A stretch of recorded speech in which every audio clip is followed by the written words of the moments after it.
Bom dia, boa tarde, bem-vindos. Vamos dar início agora a mais uma live da editora da Unicamp, que é uma iniciativa muito bacana que a editora está fazendo para dinamizar os livros, dinamizar o catálogo, aproximar os livros dos leitores nesse momento tão difícil da pandemia, em que estamos todos em isolamento social. Então eu queria, em primeiro lugar, parabenizar a editora por essa série de lives. E o livro de hoje, que eu estou aqui para apresentar, é esse aqui. Chama-se 20 Sonetos, de Luís de Camões, e é uma edição comentada. É uma edição comentada de 20 sonetos de Luís de Camões, um livro publicado em 2018. Eu queria também agradecer a maravilhosa equipe da editora em todo o processo de feitura desse livro, não só na época em que nós editamos o livro, mas também em todos os eventos que aconteceram depois, especialmente na pessoa da Márcia Abreu, do Ricardo Lima e de toda a equipe envolvida. E hoje, especialmente, agradecer a Luana, que teve muita paciência em me explicar todas as questões técnicas aqui de uma live. E vamos fazer o seguinte, né? Eu vou me apresentar, então. Meu nome é Sheila Yu, eu sou professora no Instituto de Letras da Universidade do Estado do Rio de Janeiro. E hoje a dinâmica dessa live vai ser da seguinte forma: primeiro eu vou apresentar o livro, vou falar sobre os seus aspectos principais, e em seguida nós vamos abrir para as perguntas, né? Então vamos começar aqui pela própria capa do livro, né? Vamos começar pela própria capa do livro, onde vocês podem ver um retrato, que é um retrato muito interessante, vocês devem conseguir visualizar bem. Esse retrato, segundo pesquisas, segundo dizem, foi feito com base, é uma espécie de retrato falado, ou seja, ele foi feito em Goa em 1581, na Índia em 1581, e o autor desse retrato, ele se baseou em depoimentos de pessoas que moravam em Goa naquela época e que disseram para esse pintor, para esse artista plástico, como Camões era, né? Então aqui nós já vemos uma das representações. Existem alguns retratos de Camões. Esse é um deles, né, em que nós vemos Camões como um poeta já laureado, coroado, o maior poeta naquela época, né, tido como o maior poeta do seu país e da sua língua, vestido como cortesão.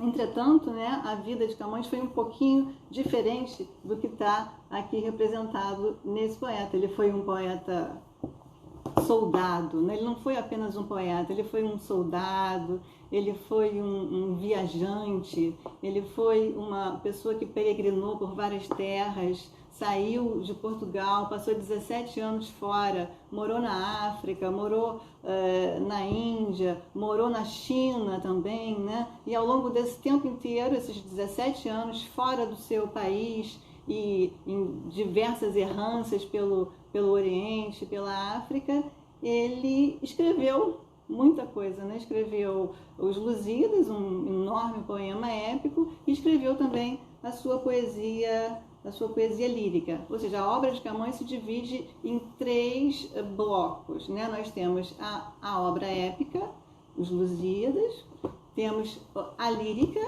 que inclui os sonetos, temos também o teatro, na verdade são 4, temos também o teatro e temos as cartas de Camões, que são muito interessantes.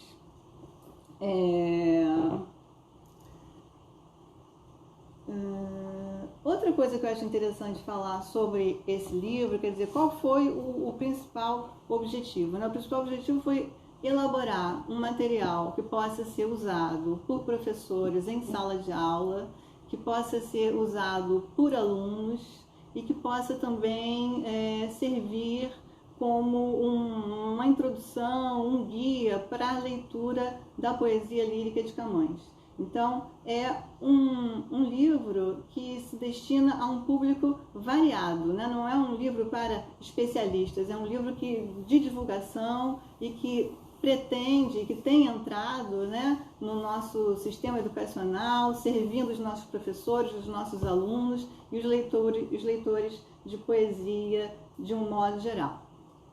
O foco do livro são os sonetos, né? Camões escreveu muitos sonetos. E naquela época, a gente está falando aqui do século XVI, né? Camões foi um poeta do século XVI, nascido por volta de 1525 e que faleceu em 1580, portanto, é uma obra, né, que foi escrita há quase 500 anos atrás. São 500 anos que nos separam dessa poesia lírica, dessa obra e desse autor, mas que, entretanto, tem ainda tanto a nos dizer, né? Quando nós nos aproximamos de uma forma afetiva, amorosa, uma primeira leitura dessa poesia ainda não informada, eu observo muito isso em sala de aula, o quanto essa poesia é atual, o quanto essa poesia nos diz, o quanto nós conseguimos nos comunicar, né? O quanto ela serve como uma forma de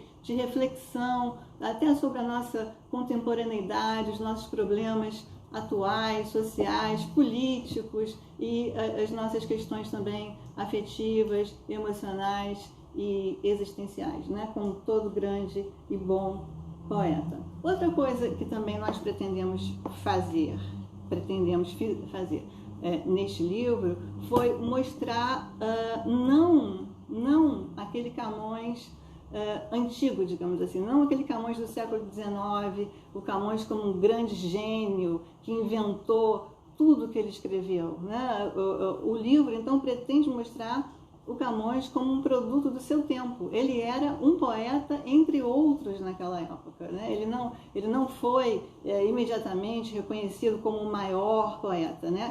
Essa monumentalização de Camões, ela foi sendo feita ao longo de uma história não só literária, mas também política de Portugal. Então, na verdade, muitas das coisas que Camões escreveu, não foi ele apenas que escreveu sozinho, digamos assim, né? Camões, inserido no seu tempo, junto com os seus contemporâneos, ele participa de uma geração, ele é um dos integrantes de uma geração de poetas que naquela época vai, sim, fazer uma espécie de revolução na poesia portuguesa, na poesia em língua portuguesa, né?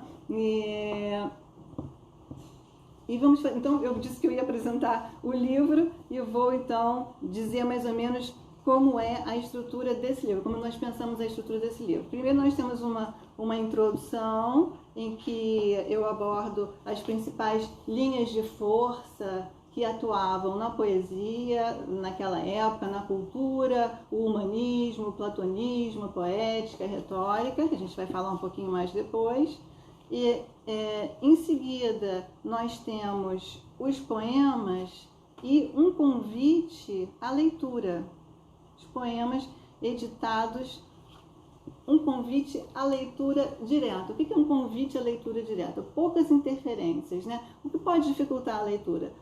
500 anos, né? 500 anos de distância, talvez um vocabulário um pouco, em alguns momentos, complicado. Então nós temos aqui o poema e algumas pequenas notas que vão ajudar a essa leitura direta do poema. Então a ideia vai ser primeiro se aproximar diretamente, até desinformadamente do poema, ter essa primeira experiência de leitura e em seguida, então, vem os comentários. E esses comentários são como pequenas aulas, né? São pequenas aulas, alguns são comentários até, às vezes, um pouco maiores, às vezes um pouco menores. E são pequenas aulas que vão explicar o poema, não só explicar o poema, mas que vão mostrar esse poema como um produto de várias leituras de Camões, né? Camões como um poeta do seu tempo, lendo as obras dos seus contemporâneos, lendo as obras dos seus predecessores, e também um diálogo de Camões com outros autores até o século XXI. Porque Camões, desde muito tempo, principalmente no século XIX, principalmente no século XIX, ele foi usado maciçamente nas escolas, né? Então, gerações e gerações e gerações de escritores e de poetas conviveram muito intensamente com essa poesia. Então, ele é um poeta de poetas. Quer dizer, ler Camões é uma forma também de você entender melhor a poesia de vários outros poetas até o século XX, né? Que de uma forma ou outra também dialogam com o Luís de Camões. Então, mostrei mais ou menos como é que o livro é estruturado. Nós pusemos também algumas ilustrações. Aqui são alguns retratos de Camões, as várias representações que foram feitas dele, né? Diferentes representações, representando diferentes poetas, diferentes homens, algumas outras figuras também que ilustram questões abordadas na introdução, como, por exemplo, a poesia no salão, a poesia em performance, a poesia viva no dia a dia, como era naquela época. E agora, então, eu vou falar um pouquinho sobre a seleção dos poemas. Nós temos 20 poemas, né? Que é uma seleção muito representativa do que seria, a gente não sabe quantos poemas ele escreveu, né? Do que seria essa totalidade da obra dele. E o soneto, apesar, é um gênero, né? O soneto, 14 versos, né? Quase que uma camisa de força, um gênero difícil de escrever e às vezes também difícil de interpretar. Ele não é um gênero homogêneo, quer dizer, nós temos muitos tipos de sonetos, né? Nós temos aqui mesmo nesse livro, nós temos sonetos filosóficos, nós temos sonetos filosóficos com humor, nós temos sonetos que são musicais, né? Alguns que são dramáticos, no sentido teatral mesmo do termo. Alguns poemas são visuais, né? Poemas morais, poemas pedagógicos. Temos um soneto que é um soneto prólogo, que inicia a edição da lírica camoniana. Uns sonetos dialogados, né? E alguns, eles são tão visuais e visuais com movimento que eles parecem até, eles são cinematográficos. Alguns sonetos pedem até, você podia fazer um curta-metragem poético com alguns desses sonetos. Agora, espero que todo mundo esteja me ouvindo bem. E eu vou, então, falar um pouco sobre essas principais linhas de força da poesia camoniana. Uma coisa interessante, essa questão da inovação que eu falei, né? Porque desde o declínio, digamos assim, da lírica trovadoresca, em todo o século XV, nós tínhamos na Península Ibérica que Portugal e Espanha formavam o mesmo sistema literário. Nós tínhamos a poesia, que depois palaciana, como se designou, e que era escrita num verso de 7 sílabas, né? Um certo verso de 7 sílabas, e que tinha seus gêneros específicos, como a balada, a cantiga, a esparsa. E então, durante 100 e poucos anos, os poetas da Península Ibérica escreviam naquele tipo de verso e com determinados temas. O soneto, ele é uma novidade, né? Ele é uma novidade, ele faz parte desses novos, né? Não era novo, na verdade, mas novos na Península Ibérica e novos em outros lugares. São novos gêneros poéticos que vão eclodir durante o período chamado Renascimento, que esse período do Renascimento vai surgir na Itália, né? Então, em Portugal, esses novos gêneros poéticos, dentre eles o soneto, a ode, a sextina, a éploga, mesmo a epopeia, né?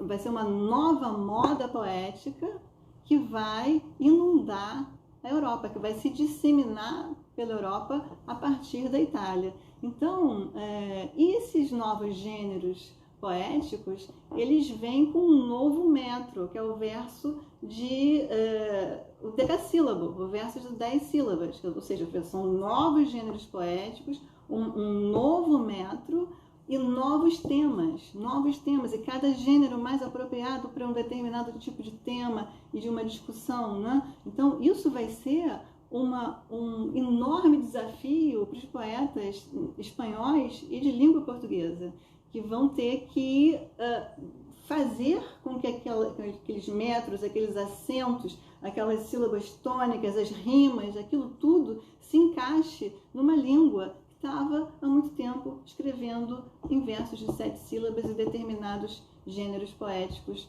bem diferentes. Então vai haver uma espécie de mistura, né? Uma irrigação dos dois lados, né? E a geração de Camões é a primeira que vai então fazer essa revolução de escrever de uma nova forma em língua portuguesa que nunca tinha sido escrita antes. Então, o que para a gente hoje parece poetas antigos de 500 anos atrás, né? Então, na época, eram poetas extremamente inovadores, que experimentavam, eles eram muito experimentais, né? E uma coisa que eu ainda não falei, né, e que é muito importante, é que a poética naquela época se assentava na prática e no conceito da imitação. Imitação no bom sentido, né? A originalidade é um conceito do romantismo, do século XIX, que às vezes prejudica um pouco o nosso entendimento da poesia dessa época. Então, a imitação, essa prática da imitação, quer dizer, só se escrevia imitando. Só se escrevia imitando o quê? Imitando não apenas a literatura clássica greco-latina, né, principalmente a latina, que eram os grandes modelos daquela época, são esses poetas clássicos como Virgílio, Horácio, Ovídio, né? E se imitavam então esses poetas antigos da literatura clássica, mas também poetas medievais e também poetas do início do Renascimento italiano, como Bembo e Sannazaro. E também, no caso do Camões, uma imitação positiva, uma imitação criativa, uma imitação não servil, uma imitação de experimentação poética mesmo, que Camões também, então, e toda a geração dele, tiveram como predecessores dois poetas espanhóis, o Garcilaso de la Vega e o Juan Boscán, que são de uma geração anterior ao Camões e da mesma geração do, digamos assim, pai e mestre da geração de Camões, que é o português Sá de Miranda. Então, esses poetas anteriores também são imitados por Camões. Então, ao ler um poema de Camões, o que nós vemos ali é um diálogo constante com várias tradições, com vários outros poetas, com vários lugares comuns que são refeitos, que são criativamente transformados numa poesia especial, sim, e original, sim, do Luís Camões. Então, eu não sei se agora eu abriria para as perguntas ou se eu falaria algumas outras coisas, né? Uma coisa que eu acho também muito importante falar e que a gente às vezes perde um pouco essa noção, essa forma de ver, é que hoje em dia a poesia, ou um livro, né? A poesia é uma leitura silenciosa, de um modo geral, né? Uma poesia geralmente silenciosa. E naquela época não, naquela época a poesia era extremamente oral, era extremamente performática e ela fazia parte da vida cotidiana, tudo se fazia com poesia. A gente não existia internet, né? Nem telefone, nem jornal, nada, quer dizer, muita coisa se fazia pela poesia. Você podia tentar conquistar a mulher amada pela poesia, conseguir um emprego, tirar um amigo da prisão, cobrar dívidas, né? Além, é claro, de fazer essa poesia erudita, filosófica, humanista, de altíssimo nível literário, a gente tinha também essa poesia muito cotidiana. Mas o mais importante é a questão da voz, da performance, né? Da voz e da performance. Então, e o soneto, ele era cantado, ele também era cantado, né? Ele era como uma pequena área. E nós temos vários indícios, a partir de um livro de um músico e poeta espanhol, de que o soneto às vezes era cantado naquele estilo um banquinho, um violão. Isso é muito interessante, né? Alguém pegava a sua vihuela e começava a cantar um soneto, né? Então são outras... Então a gente percebe em alguns sonetos essa demanda pela voz, né? Ler um soneto, toda a poesia desse período, a gente tem que ler em voz alta, né? Ele clama pela voz, clama pela música, clama por uma interpretação performática. Bem, então acho que eu já falei demais, né? E vamos então passar a responder algumas perguntas. Como os sonetos de Camões podem nos ajudar a entender as mudanças presentes na língua portuguesa? É uma pergunta bastante interessante. Então, se a gente pensar que a primeira gramática da língua espanhola é de 1492 e a nossa é de 1536 da língua portuguesa, então a gente ainda vai ter uma outra em 1540, uma posterior do Duarte Nunes do Leão. Aquele período é um período de afirmação e defesa das línguas vulgares, ou seja, daquelas línguas que não eram o latim. Então, é todo um movimento que tem na França, na Itália é anterior, mas na França, em Portugal e na Espanha, né, de defesa da língua portuguesa. E essa defesa da língua portuguesa, das línguas vulgares, da língua portuguesa como uma língua de cultura. Então, a língua ainda não estava normatizada naquele período. Isso é interessante, ela não estava normatizada, né? Eles tinham muita liberdade com a língua. Se a gente for, por exemplo, a gente trabalha com esse tipo de... pegando uma edição quentista, né? A gente vai encontrar muitas ortografias diferentes, muitas formas diferentes de escrever. Na hora de editar, a gente tem várias dúvidas do que fazer com isso. Às vezes a gente tem que tomar algo, que é um manuscrito, né? Um manuscrito daquele período. Então a língua ainda estava em processo de formação, era muito livre. Deixa eu ver aqui. Existem gravações que recuperam as melodias, os instrumentos? Sim. Nós temos, se vocês forem no YouTube, né, e pesquisarem, por exemplo, por Jorge de Montemor, que é um poeta contemporâneo de Camões, ou mesmo pelo Luis Milán, que é esse poeta espanhol, a gente vai encontrar tudo isso. Aliás, é um repertório lindo, maravilhoso, o repertório dos vihuelistas, dos que tocavam a vihuela. São 9 livros de vihuela que nós encontramos com muitos sonetos musicados. Eu estou conseguindo ler, obrigada. Eu estou com uma assessoria aqui fantástica me ajudando. Como os sonetos...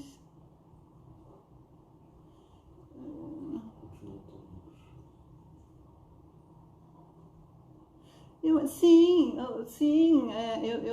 sempre faço nas minhas aulas essa relação entre poesia e música e peço para os alunos trazerem exemplos, né, de sonetos musicados, e a cada vez são exemplos mais interessantes, muito contemporâneos, inclusive, de pessoas muito jovens musicando e interpretando sonetos de Camões. Não só a Amália, né? Nós temos a cantora do antigo Madre Deus, que agora a Teresa Salgueiro, né? Também interpreta. Uma música mais famosa de todas é a famosa Monte Castelo, do Renato Russo. Amor é um fogo que arde sem se ver. Agora tem uma outra pergunta aqui. Poderia relacionar o desconcerto camoniano em nossos tempos? Pois é, isso é muito... Os Lusíadas também, né? Os Lusíadas também é uma fonte de reflexão privilegiada para os nossos tempos, né? De crítica, reflexão crítica, o desconcerto do mundo. Nós estamos vivendo um mundo completamente desconcertado, né? Tão desconcertado quanto o do Camões. E ao mesmo tempo, eu acho que a poesia também é uma forma de integração com o humano, com o sentido da vida, né? Ela pode dar muito sentido à nossa vida nesse momento em que a vida parece, às vezes, ter perdido um pouco o sentido por causa dessa insegurança diante do futuro.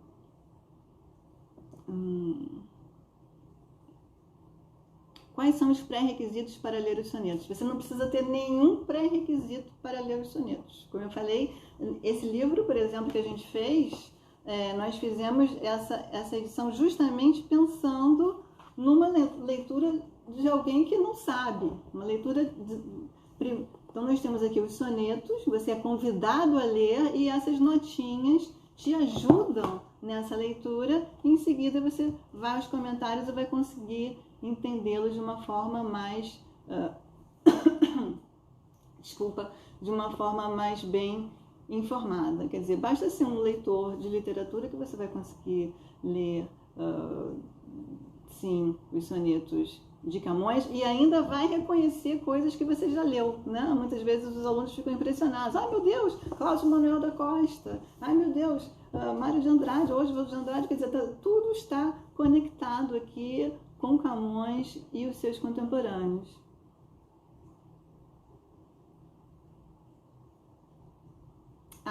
Parece que travou na hora que eu falei para uma pessoa aqui, pelo menos no... Exatamente, quer dizer, naquela época, ele está perguntando se a poesia na época de Camões era mimética, né? Em relação ela imitava esse período chamado, né, de Renascimento, a primeira modernidade. Essa poesia, ela é pautada na imitação dos autores greco-latinos da antiguidade, mas também ela não imitava só, uma imitação criativa, uma imitação transformadora, uma imitação experimental, né? Não imitava apenas a antiguidade greco-latina, ela imitava também, quer dizer, dialogava. A poesia era um diálogo, o poeta como leitor que vai refazendo, vai trocando com essas outras coisas que ele lê. Então ele dialogava com a literatura clássica, claro, com a literatura medieval, que estava na cabeça deles ali muito fresca, e a memória das pessoas era gigantesca também, né? Eles tinham tudo de memória, uma memória enorme, não precisavam tanto de livro, não tinha Google, né? A memória não tinha sido raptada ainda, era uma memória muito grande.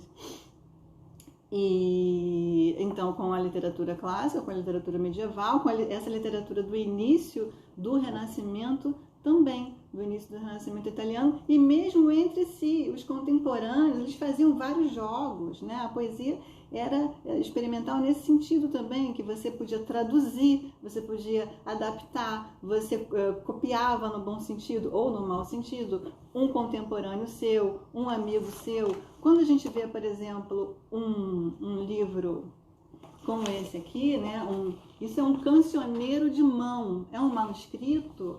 Aqui nós encontramos o mesmo poema em várias versões diferentes.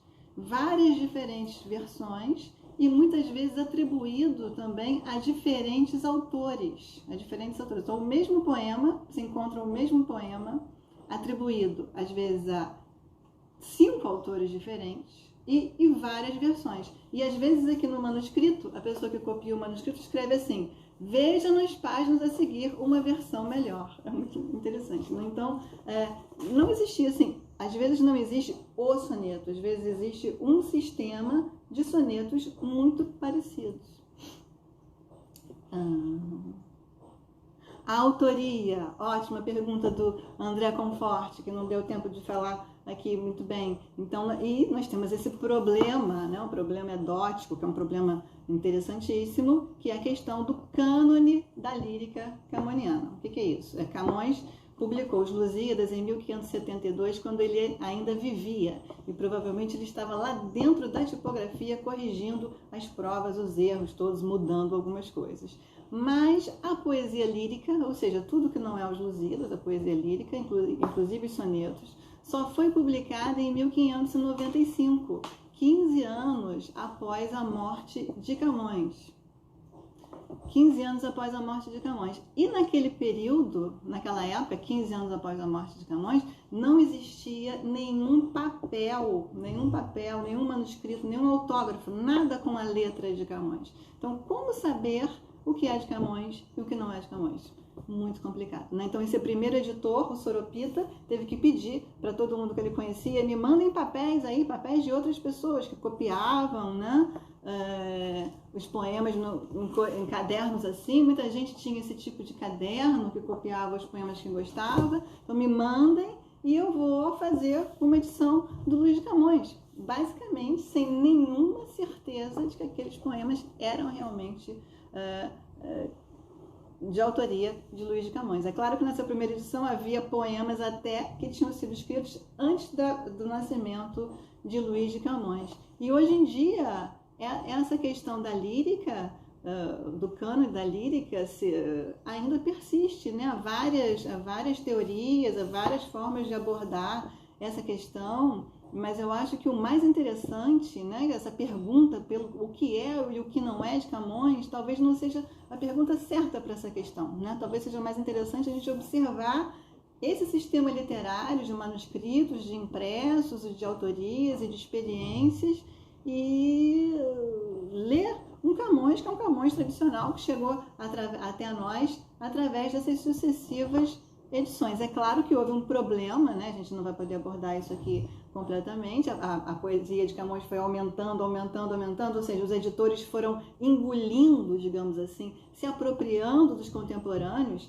Houve um inchaço da poesia camoniana. A gente tem até um livro da professora Cleonice Berardinelli, que são 400 sonetos alguma vez atribuídos a Camões, né? Uma quantidade absurda. E, na verdade, esse número depois foi sendo reduzido. Tem várias formas da gente aferir isso, mas principalmente confiando nessas primeiras edições de pessoas que eram mais próximas ao autor, e também porque muita coisa corria oralmente, e nessa tradição oral se atribuía a Camões. Vamos ver mais alguma pergunta.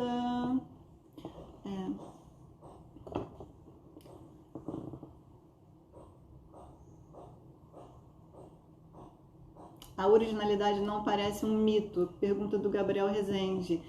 Exatamente, quer dizer, a originalidade, como eu falei aqui, já é um conceito do século XIX, quer dizer, foi no século XIX que se escreveu uma biografia muito importante de Camões, que teve uma influência enorme daí para diante, né? O Camões como gênio, como único, né? E se nós observarmos o Camões na sua época, nós vemos que Camões, sim, ele era um gênio, um poeta sensacional, assim como era o Diogo Bernardes, um poeta maravilhoso, assim como o Antônio Ferreira escreveu uma tragédia fantástica que eu convido vocês a lerem, chamada Castro, né? Então, nós temos um poeta sensacional também chamado André Falcão de Rezende. Então, era uma geração de grandes poetas. E Camões teve essa questão do gênio e da originalidade por causa dos Lusíadas, que foi usado desde o século XVI politicamente. E aí nós temos uma questão envolvendo a formação do Estado Nacional, a questão da língua nacional, o papel da literatura nisso, né? E Camões, então, acabou essa sombra, né? Sufocando os seus contemporâneos. Eu já preciso estar vendo meu tempo. Deixa eu ver.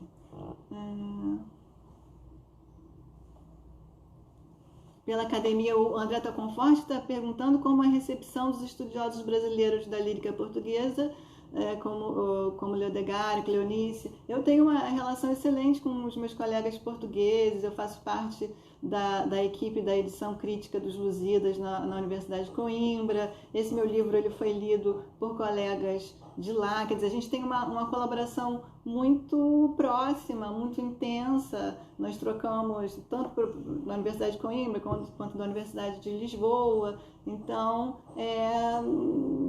não existe assim uma barreira, eu sou brasileira, eles são portugueses, nós não podemos estudar. Eu acho que existe um ambiente muito positivo, acadêmico, de trocas, bastante bom. Eu sou bastante satisfeita com isso, participo de alguns livros que eles fazem lá em Portugal, como esse dos Lusíadas. Então é um trabalho bastante bom com os colegas portugueses, muito positivo, muito bom. O que mais? Qual era o papel social do poeta? Onde se reuniam, né? Então, os poetas, né? A gente tinha os famosos serões do Paço, né? Os serões do Paço, as pessoas se reuniam, né?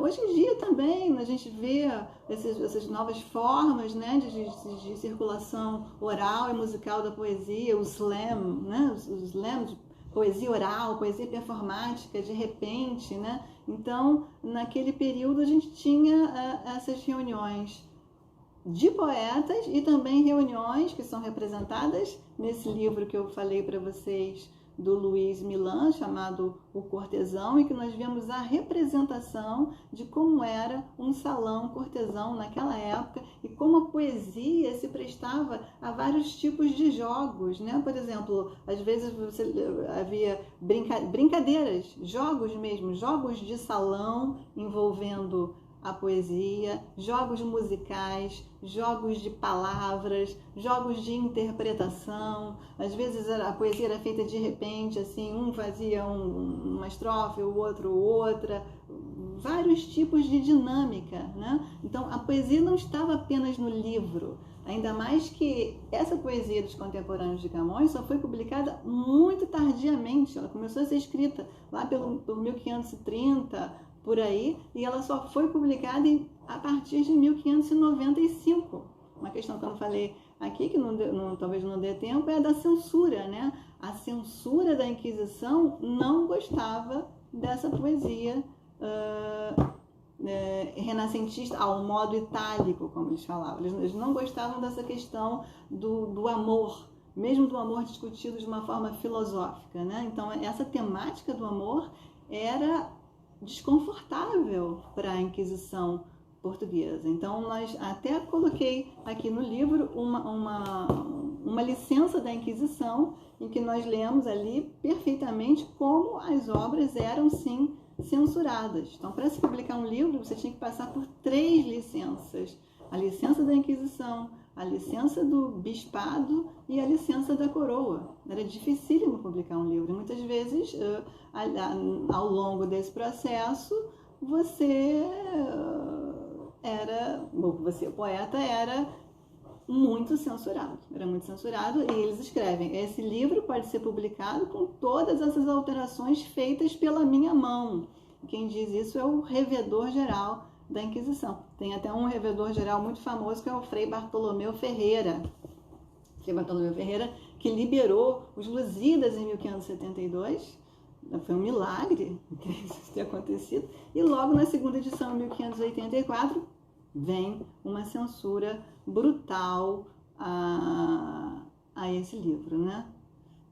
Vamos ver aqui o que mais.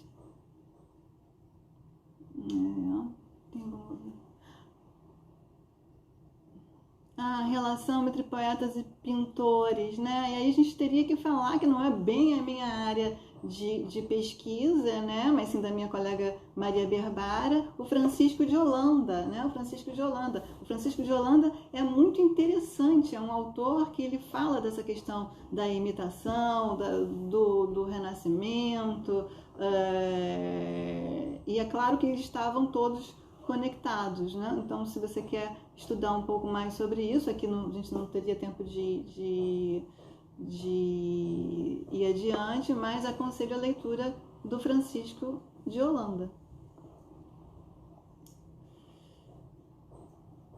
Mas eu estou conseguindo ler, obrigada. Deixa eu responder aqui mais alguma pergunta. Qual é o meu soneto favorito, né? Dos 20 sonetos. Eu adoro o Amor é um Fogo que Arde Sem Se Ver. Por mais que ele seja um poema tão conhecido, né? É um poema belíssimo. Amor é um fogo que arde sem se ver, é ferida que arde e não se sente, é um contentamento descontente. Gosto de um também que é muito visual. Gosto desses poemas visuais, que são poemas como sensações passando, né? Muito interessantes. Tem mais alguma coisa aqui? Mostrar a capa novamente. Então aqui mostrando novamente a capa do soneto, do livro. E se vocês tiverem mais alguma pergunta, quer dizer, as perguntas foram passando, eu não consegui ver todas, né? Mas se vocês quiserem fazer mais alguma pergunta agora, a gente ainda tem um tempinho para isso. 5 minutos, estamos ainda assim, 5 minutos para responder alguma coisa.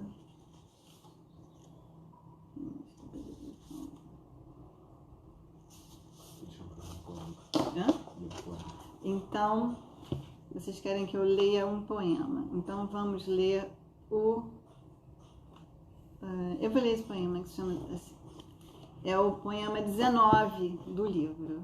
A fermosura desta fresca serra e a sombra dos verdes castanheiros, o manso caminhar destes ribeiros, donde toda a tristeza se desterra, o rouco som do mar, a estranha terra, o esconder do sol pelos outeiros, o recolher dos gados derradeiros, das nuvens pelo ar, a branda guerra. Enfim, tudo que a rara natureza, com tanta variedade, nos oferece, me está, se não te vejo, magoando. Sem ti, tudo me noja e me aborrece. Sem ti, perpetuamente estou passando nas memórias alegrias, mor tristeza. Um poema de amor clássico, né? Extremamente visual, sensorial, um poema lindíssimo. Os poemas cinematográficos, os poemas muito visuais, eu quero que eu leia um poema muito visual. Peraí, deixa eu pegar aqui.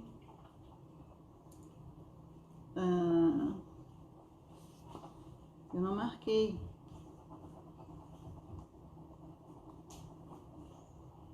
Não.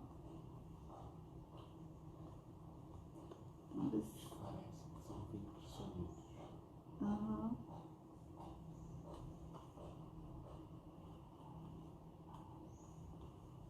E agora é claro que no ao vivo fica mais difícil a gente achar as coisas. Então me pediram para esclarecer que são 20 sonetos, o livro são 20 sonetos comentados.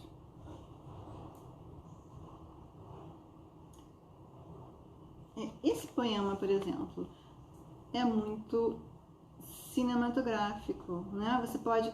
o poema, ele sugere até um passeio, né? Um passeio. O vento, aqui nesse é o soneto 13. O céu, a terra, o vento sossegado, as ondas que se estendem pela areia, os peixes que no mar o sono enfreia, o noturno silêncio repousado, o pescador aônio que deitado, onde com o vento a água se meneia, chorando o nome amado em vão nomeia, que não pode ser mais que nomeado.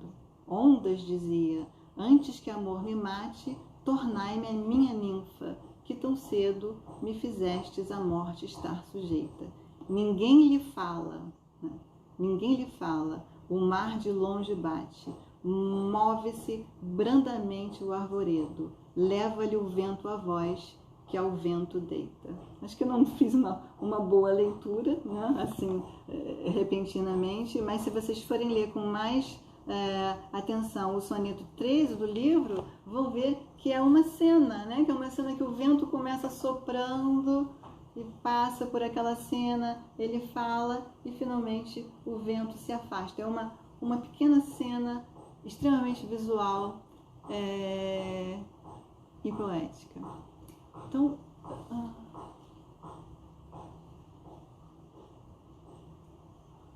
Eu acho que nós vamos ter que encerrar.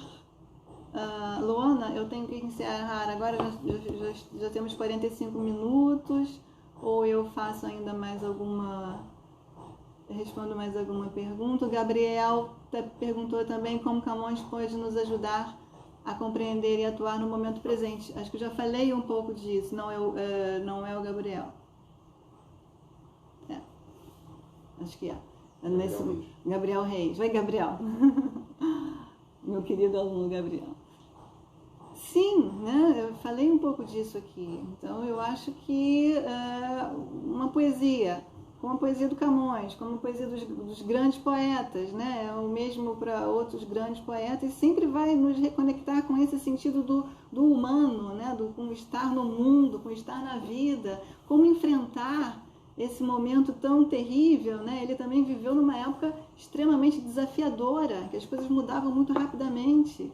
Eram muitas questões extremamente radicais que aconteciam naquele momento, né? E a própria vida dele é uma vida muito acidentada, muito complicada, muito dura, né? Então, eu acho que num momento como esse, então, a leitura de Camões, sim, pode ser uma espécie de, não só de remédio, né, ou de consolo, ou de diálogo, mas também um aprendizado, né, um aprendizado. Ler poesia, a poesia é uma forma de conhecimento, né, eles tinham plena consciência disso. E nós, como leitores, então, podemos também usar mesmo, usufruir da poesia desta maneira. Então, eu acho que agora nós vamos encerrar essa live. Eu agradeço a todos vocês a participação, a presença aqui. Para mim foi um prazer. Dou mais um viva à editora por estar proporcionando esse encontro maravilhoso entre os livros e os leitores, aproximando o livro e o leitor num momento tão difícil como este que nós estamos vivendo. Então, muito obrigada a todos e até uma próxima. Tchau.